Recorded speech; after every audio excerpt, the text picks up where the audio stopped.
Before today's video starts, we want to bring you a word from our sponsor, Hunt a Killer.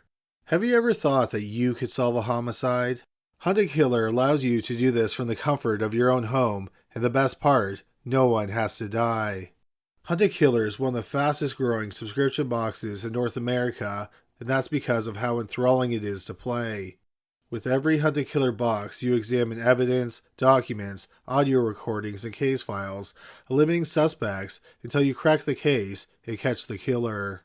You can work alone, play on a date night, or get a team together. Also, part of the proceeds go to support the Cold Case Foundation, which is an organization that helps with cold cases. So when you're having fun solving the fictional murder, you're actually supporting solving real cold case files. I know that on Black Friday, Hunt a Killer is going to have some exclusive limited edition deals and bundles, so you have to check them out. I'm in the midst of my own season of Hunt a Killer, and I'm addicted to it. Everything about it is really authentic, and it makes me feel like I'm part of a TV crime show. The best part is that, right now, just for criminally listed viewers, if you go to huntakiller.com/criminally listed and use the promo code criminally listed, you'll get 20% off your first box. Once again, make sure you use the promo code criminally listed for a 20% discount.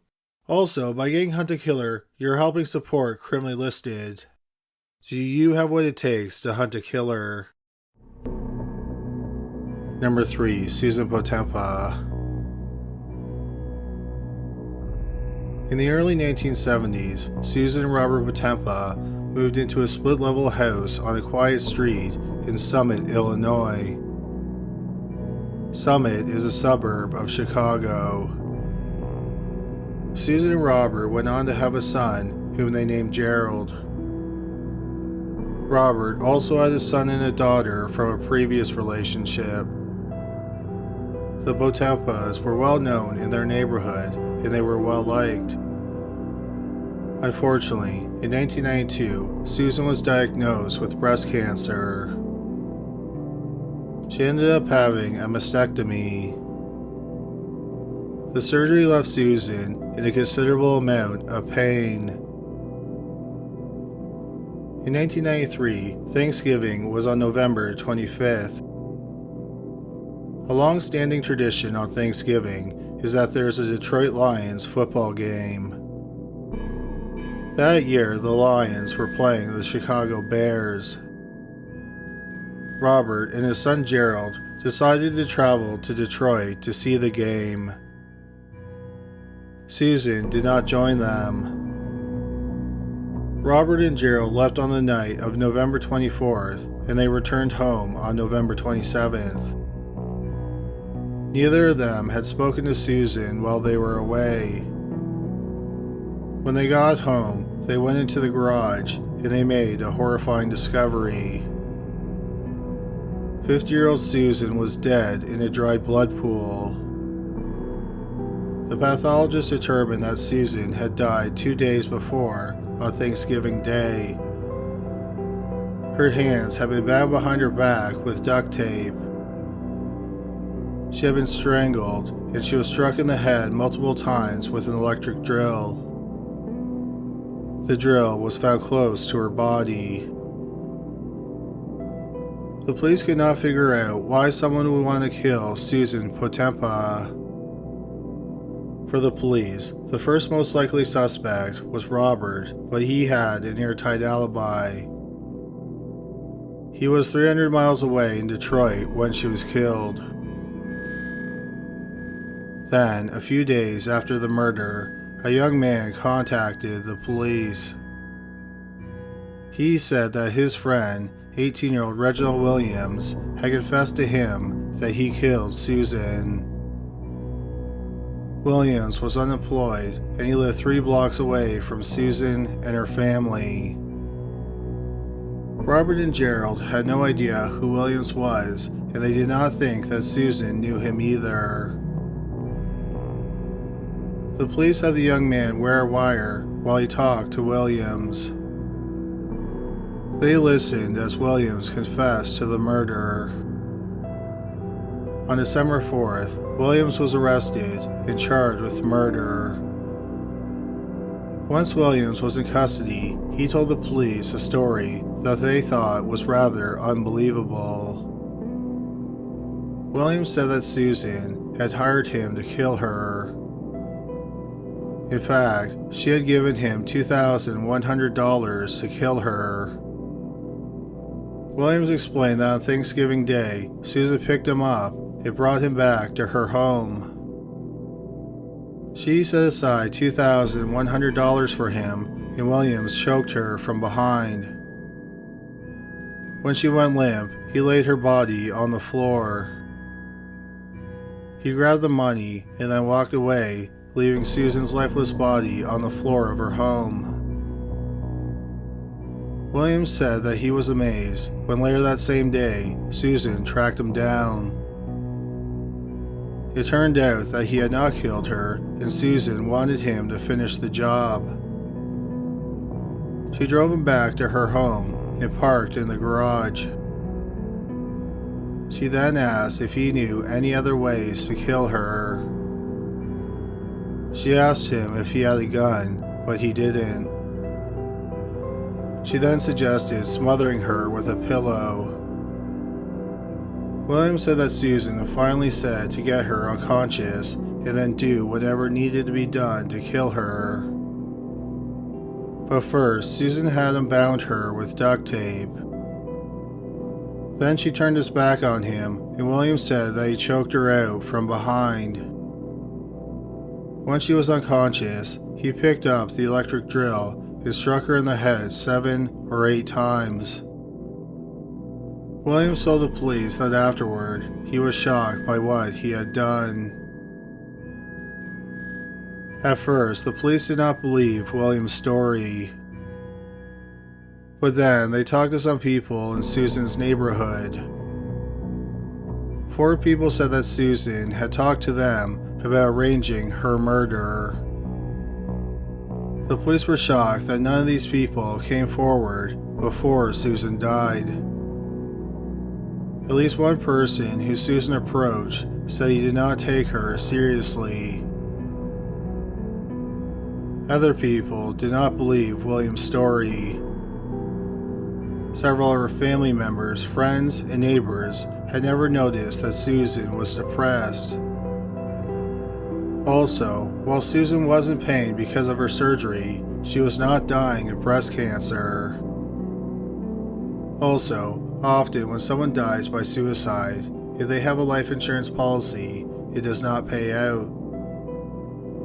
So it was thought that Susan may have staged her own murder to ensure that her family got money from a life insurance policy. But the police found no evidence that this was Susan's intention. Susan's husband, Robert, does not believe his wife hired Williams to kill her. He thinks that Williams was robbing their house, Susan caught him, and then he killed her. In February 1996, Reginald Williams pleaded guilty to murder. He was sentenced to 26 years in prison. Number 2. Ronald and Roberta Ahrlich. In the autumn of 2002, Ronald Ahrlich was 66 years old, and his wife, Roberta, was 61 years old. They lived in a large house on a rural road in New Fairfield, Connecticut. It was the house that Ronald grew up in. At Thanksgiving 2002, the couple was just a few months shy of celebrating their 40th wedding anniversary. Ronald had been a tool and die maker, but he had recently retired.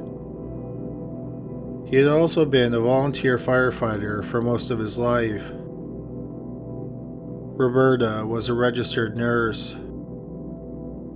She had been a nurse before she and Ronald got married in 1963.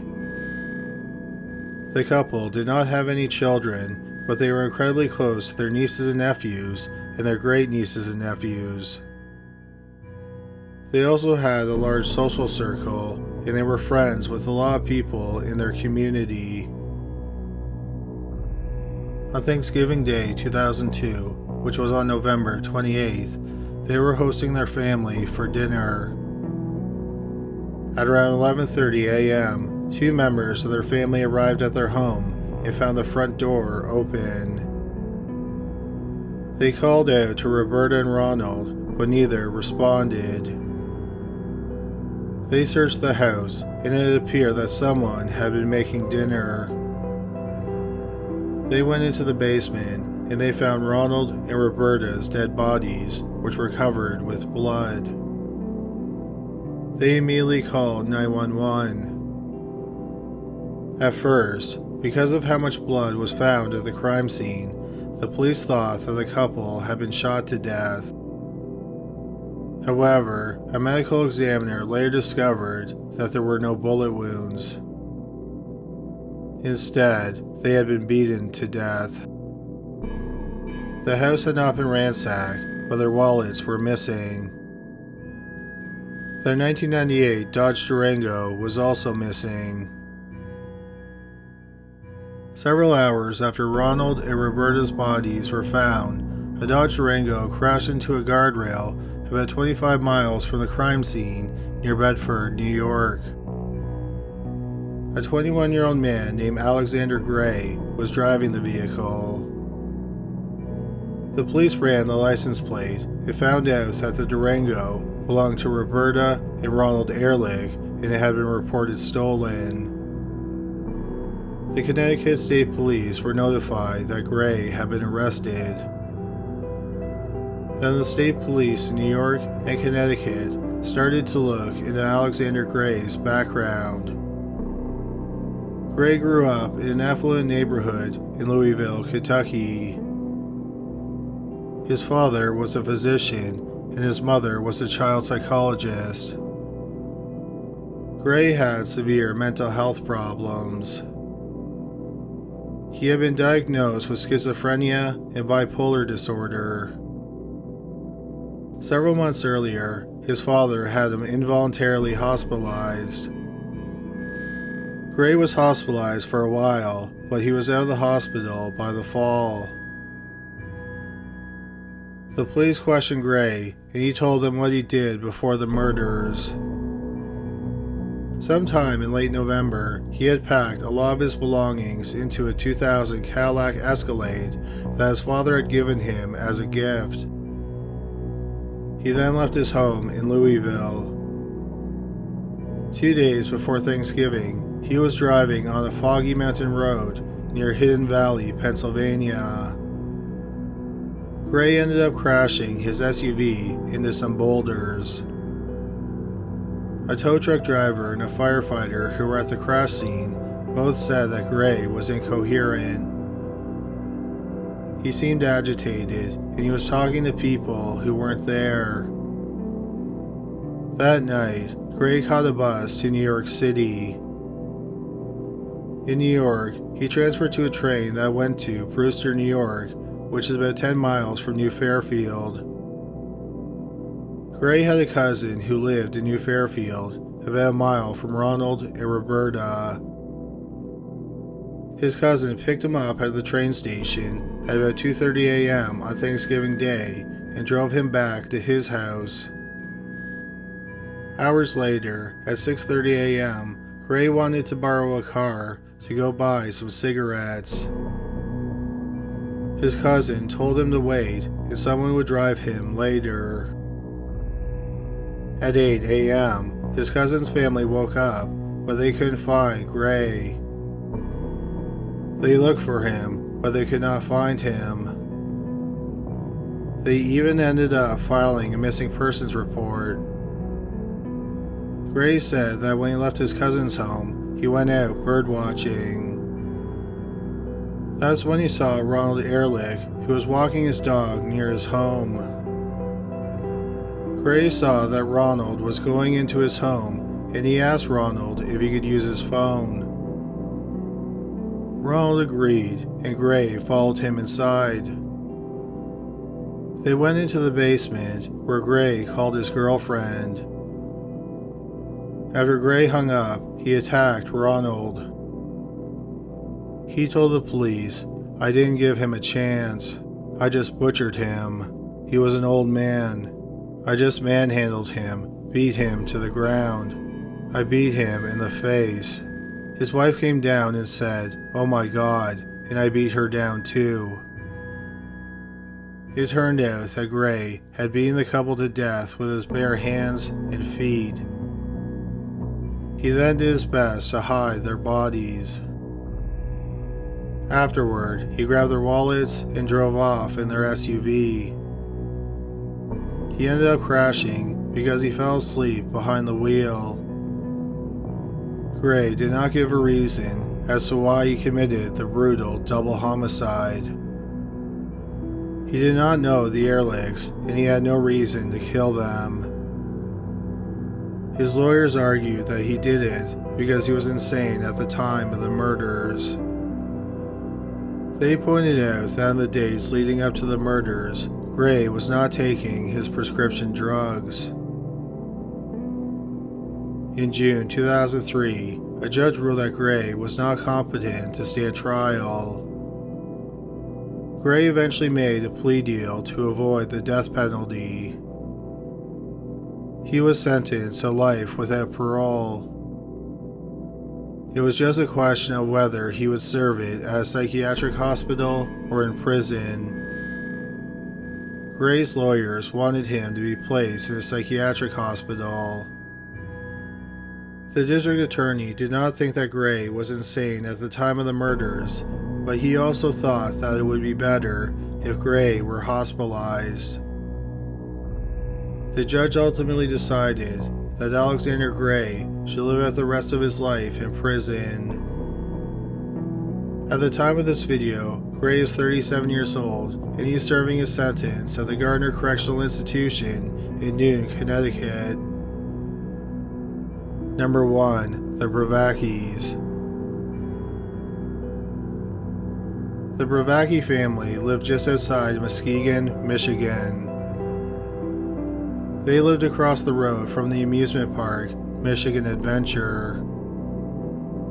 In the autumn of 1998, Stephen Privacky was 50 years old and his wife, Linda, was 49. Stephen taught 5th grade and Linda was a medical receptionist. They had 2 sons, Jebediah, who was 19, and Seth, who was 18. Jebediah was enrolled at Muskegon Community College, while Seth was in high school. In 1998, the family was celebrating Thanksgiving a few days after the official holiday. They were going to have a family dinner on Sunday, November 29th. That autumn, Jebediah was dating 19-year-old April Boss, who attended the same community college as him. She planned on attending the family's Thanksgiving dinner. Boss had to work that evening, but she did not show up for her shift. Boss's mother called the Privacky home, but there was no answer. So just after 11 p.m., Boss's mother and stepfather drove over to the Privacky home. When they got there, they saw someone run from the garage and enter the house. They started to walk up the driveway, and they were shocked when they found someone lying between 2 cars. They looked in the garage, and they saw some blood. Then they saw what looked like a young man run into a nearby forest. Boss's mother and stepfather rushed into the Privacky home and immediately called 911. Officers arrived in minutes. It turned out that the body in the driveway was 50-year-old Stephen Privacky, who had been dead for several hours. In a room just off the garage, the officers found the body of Stephen's 78-year-old father, John Privacky. The body of 19-year-old April Boss was found in the same room. In the upstairs washroom, they found the body of 49-year-old Linda Privacky. In the basement, they found 19-year-old Jebediah Privacky's dead body. Everyone but John Privacky had been shot once in the back of the head. John had been shot twice. The police looked around the rest of the property, but they could not find 18-year-old Seth Privacky. Then, a young man walked out of the woods near the family's home. The young man identified himself as Stephen Wallace. He was a friend of Seth Privacky. Wallace explained that earlier that afternoon, Seth had called him and said he needed help. Seth confessed to Wallace that he had killed his family. Wallace said that Seth had begged him to come over and help him. So Wallace agreed. Wallace said that they wrapped the bodies in blankets and they planned to bury them. After a few hours, Wallace left, but Seth made a promise to come back later that night. When Wallace left, he took the .22 caliber Ruger handgun, which was the murder weapon, with him. He threw the gun into a pond that was a few miles from the crime scene. Wallace said that he then went to a function for his church's youth group. Afterward, he went to his girlfriend's home. Seth picked him up there and took him back to his house. They had planned on burying the bodies, but then they discovered it was too hard moving that much dead weight. So Seth decided to make it look like a robbery that went wrong by removing the blankets and staging the bodies in different places around the house. They even dragged the body of Seth's father out to the driveway. Wallace said that when April Boss's mother and stepfather showed up, they panicked and eventually ran into the woods. Wallace said he didn't know where Seth was. The police searched for Seth all night without any luck. The next morning, one of Seth's friends called the police. He told them that he saw Seth earlier that morning and he had given him a ride to another friend's house. The police found Seth hiding in a pole barn on his friend's property. Seth was arrested without incident. On December 1st, 18-year-old Seth gave a detailed confession of the murders. He explained that tension in his house had been high for the last 6 months. He had gotten into trouble for shoplifting and vandalism several months earlier. Seth said that he and his father had never really gotten along, but things were worse over the past 6 months. Seth felt that his mother always took his father's side. Seth said that he felt close to his brother, but even his brother had started taking his parents' side. Seth claimed that on the morning of the murders, his father told him that he did not love him anymore. Seth also said that his dad had told him that he had to move out. Seth said that his mother and brother heard his father say all this, but they did not say anything to defend him. Not long after the fight, his dad left in his car. Seth said he went to his father's safe and pulled out the .22 caliber Ruger. He went into the living room where his 19-year-old brother, Jebediah, was watching TV. He then shot his brother in the back of the head. He dragged Jebediah's body into the basement. Seth went back upstairs to the living room and waited for his dad to come home. When his dad came home, he had his father and Seth's grandfather, John, with him. Once his father and grandfather got inside, Seth walked by them, and after he did, he turned around and shot them both in the back of the head. However, his grandfather did not die right away, so he shot him again. Seth claimed that he did not know that his grandfather was coming for Thanksgiving dinner. Seth then said he went upstairs. His mother was in the upstairs bathroom and she had just gotten out of the shower. Seth then shot her in the back of the head as well.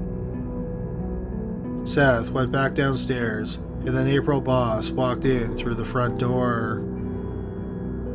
During his confession, Seth implied he would have stopped her from coming in, but he did not get downstairs in time. When Boss got inside, she saw the dead bodies of Seth's father and grandfather. Seth shot her in the back of the head as well. Seth then called Wallace, who came over and helped him.